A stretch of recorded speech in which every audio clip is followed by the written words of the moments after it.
বিকশিত ভাৰত শীৰ্ষক গৱেষণাৰ যি ব্যৱস্থাপনা তাত মই লোৱা বিষয় হ'ল আমাৰ বৰ্তমান সময়ৰ এটা প্ৰধান সমস্যা মাতৃৰ পৰা বহু শিশু অৱহেলিত হয়।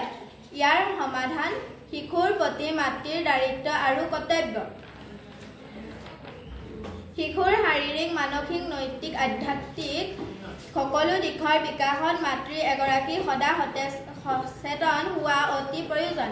মাতৃয়ে হৈছে শিশুৰ প্ৰথম শিক্ষক। এই ক্ষেত্ৰত মাতৃৰ ভূমিকা গুৰুত্বপূৰ্ণ। মাতৃৰ সুপৰিচালনাই সন্তানৰ চৰিত্ৰ গঠনত সহায় কৰে। মানুহৰ মাজত মানুহ হৈ জীয়াই থকাৰ সুশিক্ষা মাতৃগৰাকীৰ পৰাই পায়।